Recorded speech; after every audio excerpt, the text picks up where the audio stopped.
चलिए इसे m से डिनोट करते हैं। So magnification m is equal to height of image divided by height of object. यहां देखिए, अगर ये ऑब्जेक्ट 2 यूनिट का हुआ और फिगर के हिसाब से ये इमेज जो है ये 3 यूनिट का है, तो फिर मैग्निफिकेशन कितना, ये इमेज कितना टाइम्स बड़ा है इस ऑब्जेक्ट से?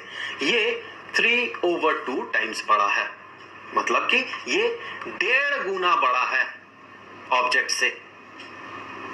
तो इसीलिए फॉर्मूला होता है height of image divided by height of object. देखिए, हाइट ऑफ इमेज 3 यूनिट्स और हाइट ऑफ ऑब्जेक्ट 2 यूनिट्स, ये हो गया मैग्निफिकेशन। मैग्निफिकेशन यहां पर इस केस में 1.5 गुना है।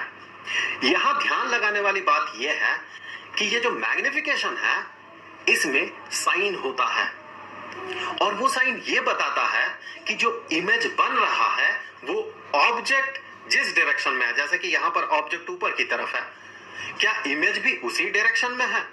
इस केस में तो नहीं है, इमेज तो उल्टे तरफ बन रहा है, नीचे की तरफ बन रहा है। इसका मतलब मैग्निफिकेशन 1 से ज्यादा तो होगा, क्योंकि यहां इमेज ऑब्जेक्ट से बड़ा है, लेकिन उसका साइन नेगेटिव होना चाहिए।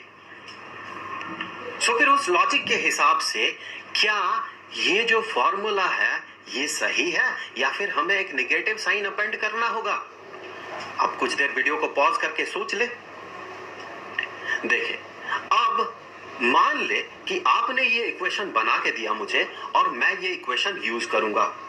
तो हमेशा हम जब भी कोई इक्वेशन यूज करते हैं वहां पर हम साइन कन्वेंशन इंसर्ट करते हैं। जैसे कि हमें दिया गया था ये इक्वेशन साइन कन्वेंशन के हिसाब से दिया गया था, लेकिन जब हम वैल्यूज पुट कर रहे थे तो यहां पर मैंने -5 पुट किया था। इसका मतलब मैं साइन कन्वेंशन इंक्लूड कर रहा हूं।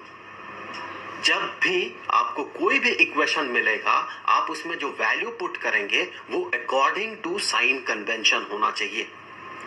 तो अगर हम यहां पर साइन कन्वेंशन इंसर्ट करें या इंक्लूड करें, तो इस केस में जो मैग्निफिकेशन होगा वो कितना होगा?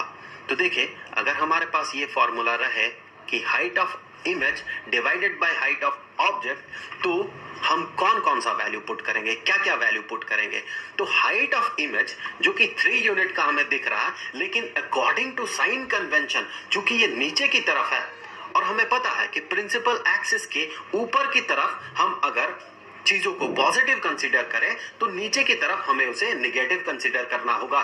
सो अकॉर्डिंग टू दैट हम हाइट ऑफ इमेज को 3 नहीं बल्कि -3 कंसीडर करेंगे, और हाइट ऑफ ऑब्जेक्ट जो है उसे हम पॉजिटिव कंसीडर करेंगे, और ये हो गया 2।